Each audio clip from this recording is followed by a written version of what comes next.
Hello. In the traditional motion picture story, the villains are usually defeated. The ending is a happy one. I can make no such promise for the picture you're about to watch. Well, sure, I'd love to take off my hat. It's actually my hair, you know? I have lots of witnesses, so it is. But, hey, it's mine. It may not be pretty, but it's mine. Both Donald Trump and Ronald Reagan had a number of things in common, including the slogan that Reagan had used to launch his 1980 presidential campaign. Let us pledge to each other, with this great lady looking on, that we can, and so help us God, we will make America great again. Thank you very much. And we will make America great again. God bless you and good night. I love you.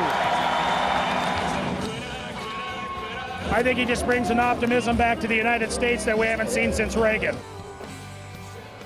Of all the presidents in the post-war era, Ronald Reagan was the one about whom the establishment in Washington, D.C. was the most apprehensive before Donald Trump. And Reagan, like Trump, was perceived as an outsider, an American nationalist, someone that didn't appreciate the world. So in that sense, the two of them were the two figures, I think, who became president, who were the most feared by the national establishment. Reagan and Trump were at the age of 70, the oldest ever US presidents to be elected. The two right-wing Republicans had been Democrats in their youth, and both had taken an unorthodox route to the White House. Reagan came via Hollywood. I'm the one they're all talking about. Did you see him? Delicious. I started as sort of an Errol Flynn of the bees. Now wait here, both of you. Tough luck, son. I guess we can't all have charm and good looks, too. I made about 8 of those in 11 months.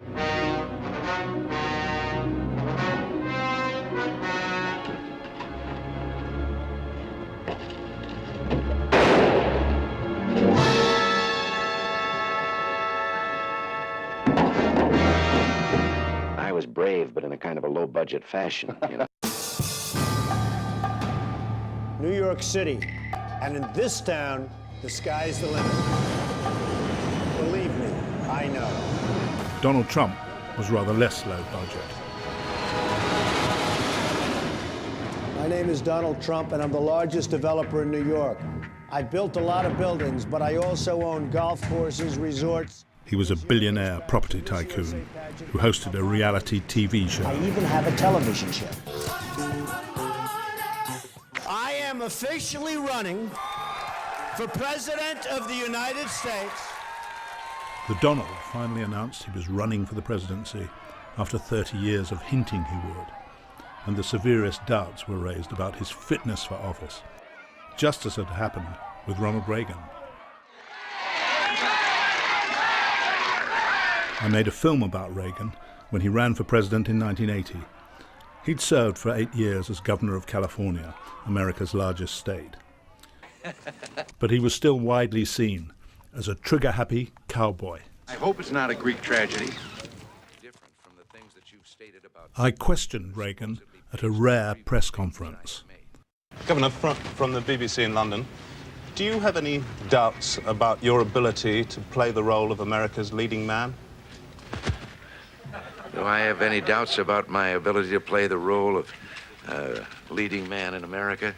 I've never thought of it that way. I left that profession. I have confidence, based on my experience as governor, that I can offer a better solution to the problems than either of the men who are running against me. Reagan's campaign meetings are expensively stage-managed spectaculars made for the television cameras.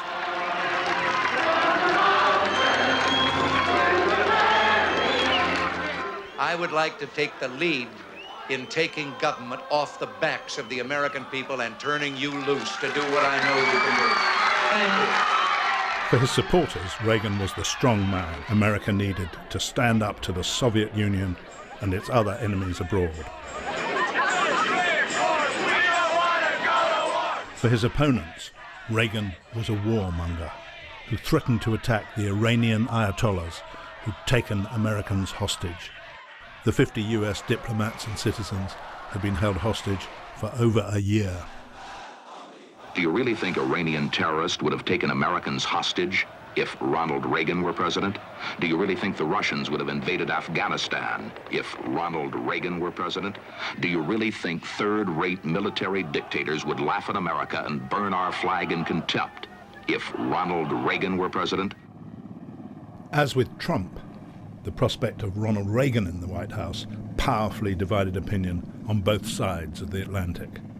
From the day that Reagan won the election, the metropolitan liberal elite, the media elite, they condescended to him, they laughed at him. In fact, at no point during the 8 years did they ever concede that there might be a decent point that Reagan had to make. I was afraid, and I think, most of my friends, we were afraid. How could a B-movie actor be suddenly going to be ruler of the world? Fear, his finger on the button, doddery, vague. Would he have any idea what he was doing? Well, it's great to be here on Saturday Live. Well, it's great to be here on Saturday anyway. I'm here to answer your questions, so fire away, fellows, as I said to the 6th Fleet yesterday. Mr. President, what exactly are you doing over here? Well, sir, let me answer this way. I don't know. Pretty smart for a guy of 103, huh? Next answer, please.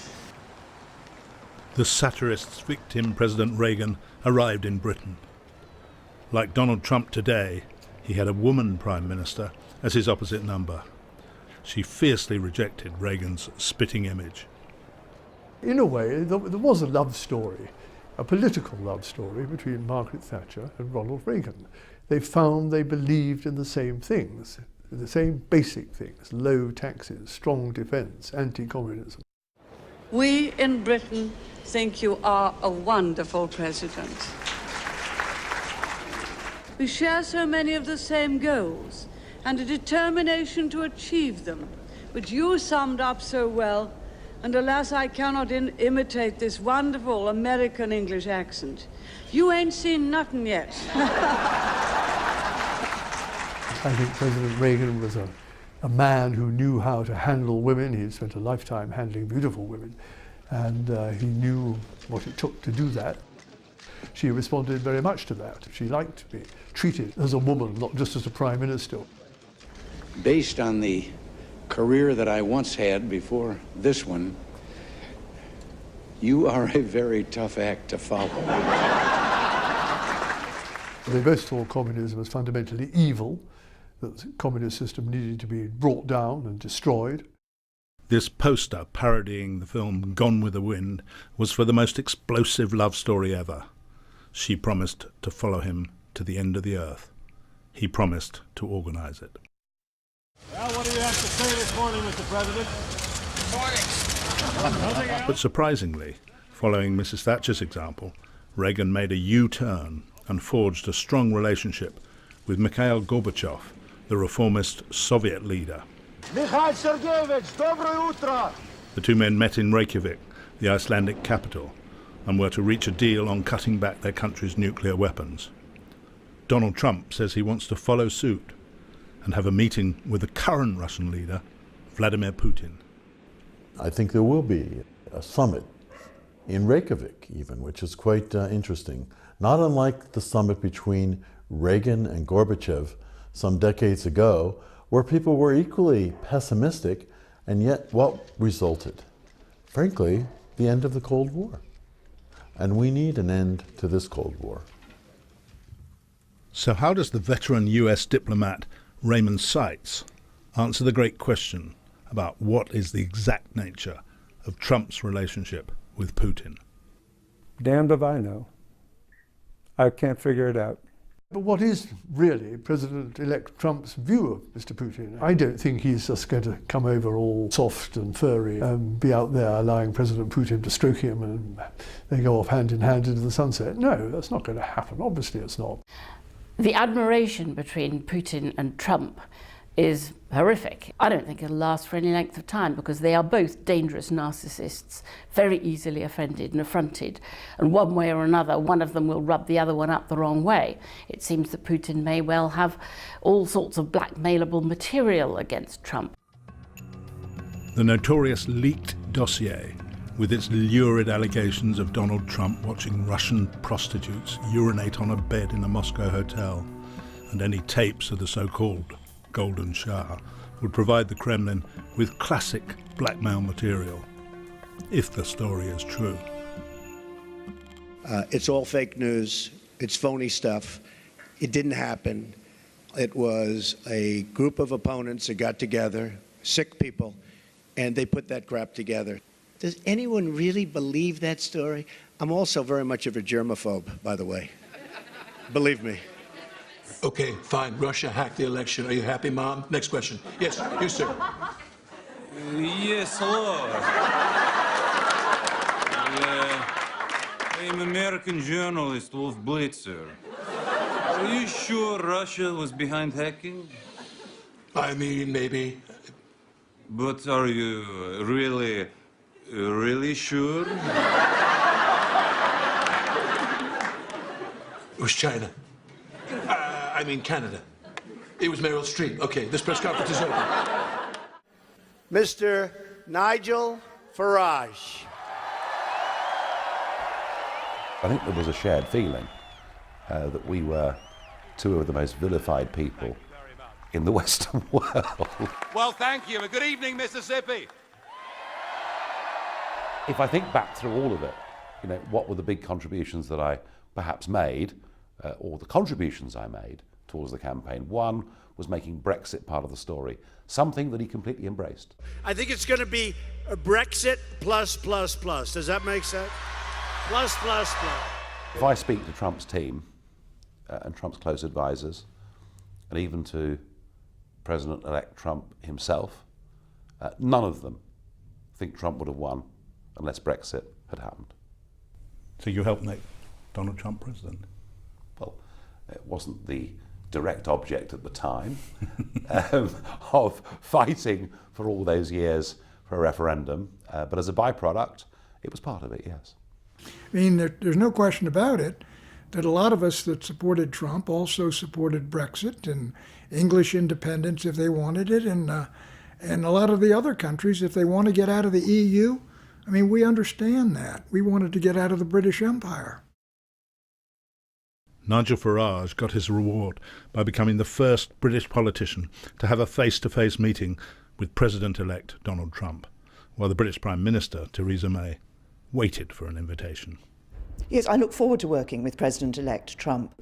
Any British Prime Minister, male or female, needs to get on with an American president. Even if you don't like them, even if you think they're half balmy, you've really got to get on with them because that relationship is so important to the United Kingdom. I'm just very interested to know your feelings before that meeting, bearing in mind some of the things that Donald Trump said about women. Now, I'll probably feel slightly awkward reading this out, but I do think it's important to rehear what Donald Trump was recorded saying in the past, which is about women. When you're a star, they let you do it. You can do anything. Grab them by the pussy. I mean, forgetting the fact that you're Prime Minister for a moment, how does that make you feel as a woman? Well, look, I think that's unacceptable. But in fact, Donald Trump himself has said that and has apologised for it. Whatever Trump's reputation, I'm sure that when Mrs May goes into the Oval Office, there will not need to be a responsible adult in the room. I'm sure this is all going to be absolutely I thought you volunteered at one stage to be the responsible adult. But that wasn't for Newsnight, that was for talk radio, or whatever it was.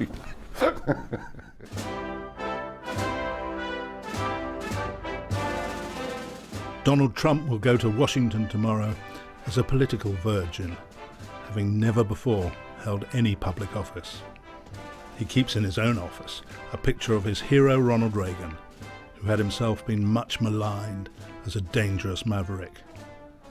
So, does Reagan's record in the White House offer clues about how the new president, Donald J. Trump, will perform? Ronnie was the outsider, and he was a huge success. Trump, in some ways, is an even bigger outsider than Ronnie was. And yet, I feel pretty bullish. I feel pretty optimistic for what he's going to do. Donald Trump is even more frightening than Reagan. He seems wilder, he seems more cavalier. He may end up being impeached within a very short period, within a very short time of his inauguration. On the other hand, it may end in tears for the rest of the world if he is willing to pick fights with anybody, anywhere, and his finger is on the nuclear button. God help us all. They say in Washington that it's the job of every new administration to make the previous administration look good. And that won't be hard for Trump to do, I don't think.